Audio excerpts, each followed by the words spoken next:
السلام علیکم ورحمۃ اللہ وبرکاتہ۔ امید ہے آپ لوگ بخیر و عافیت ہوں گے۔ یہ مسئلہ لے کر کے آپ کی بارگاہ میں حاضر آیا ہوں کہ بیوی کو گھر پہ چھوڑ کر سال دو سال کے لیے باہر کمانے چلے جانا یہ کیسا ہے؟ جیسا کہ عام طور پر ہمارے ملک ہندوستان سے لوگ پیسہ کمانے کے لیے سعودی عرب، کوئی دبئی، کوئی کویت، نہ جانے کہاں کہاں دوسرے ممالک چلے جاتے ہیں اور بیویوں کو گھر پر چھوڑ کے جاتے ہیں۔ تو کیا شریعت مطہرہ اس کی اجازت دیتی ہے کہ آپ سال دو سال کے لیے بیوی کو چھوڑ کے باہر چلے جائیں کمانے کے لیے؟ کچھ لوگ اپنی عزت کو داؤ پر لگا دیتے ہیں صرف کس لیے؟ پیسے کی خاطر۔ کیا سوچ ہوتی ہے؟ بہترین محل بناؤں گا، بہترین گاڑیاں ہوں گی، لگژری زندگی گزرے گی۔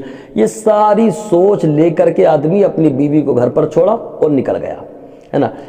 ان میں دیکھیے، معاف کیجئے گا، میں سب کو تو نہیں کہہ رہا ہوں، لیکن اکثر جو دیکھا جا رہا ہے، اکثر ایسا ہوتا ہے کہ 2 سال 3 سال 4 سال کے لیے بندہ چلا گیا، بیوی گھر پر ہے، تو پھر جب شوہر بیوی کے پاس نہیں ہوتا ہے تو ایسی بیوی، سب کو نہیں کہہ رہا ہوں، یہ یاد رکھیے گا، اکثر ایسی بیویاں ہوتی ہیں کہ ان کے قدم جو ہے بھٹک جاتے ہیں اور وہ کسی غیر کے ساتھ اپنے ناجائز تعلقات بنا لیتی ہیں، کیونکہ شوہر 2-3 سال کے لیے چھوڑ کے چلا گیا ہے۔ تو یہ آپ نے اپنی عزت کو داؤ پر لگایا پیسے کی خاطر۔ مسلمانوں، حالات کو سمجھو اور اپنی عزت کا خیال کرو۔ حالات کیا چل رہے ہیں؟ جوان بیٹیاں ہیں آپ کی، آپ ان کو چھوڑ کر کے 2 سال 3 سال 4 سال کے لیے آپ باہر نکل جاتے ہیں۔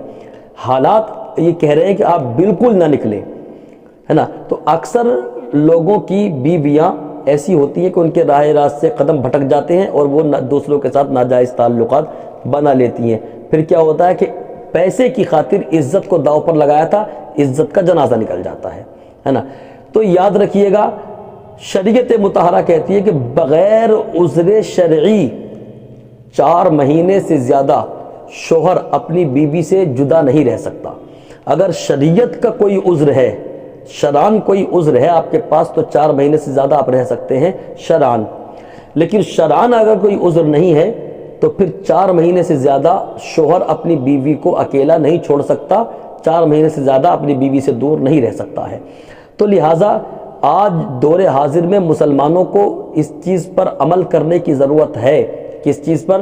کہ وہ اپنے گھروں کو تنہا نہ چھوڑیں، کیونکہ آپ کے گھروں کی عزت پر دوسروں کی نگاہیں ٹکی ہیں۔ آپ کی بیوی جوان ہے تو دوسرے کی گندی نگاہ ادھر لگی ہوئی ہے، آپ کی بیٹی اگر جوان ہے تو گندی نگاہ لگی ہوئی ہے، آپ کی بہنیں جوان ہیں، کوئی دوسرا بھائی نہیں ہے تو آپ کی گھر پر گندی نگاہیں جمی ہوئی ہیں۔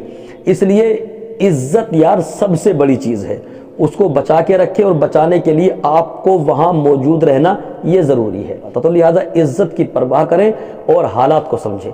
اللہ پاک ہم سب کو شریعت مطہرہ کے مطابق زندگی گزارنے کی توفیق عطا کرے۔ استغفر اللہ ربی من کل ذنب واتوب الیہ۔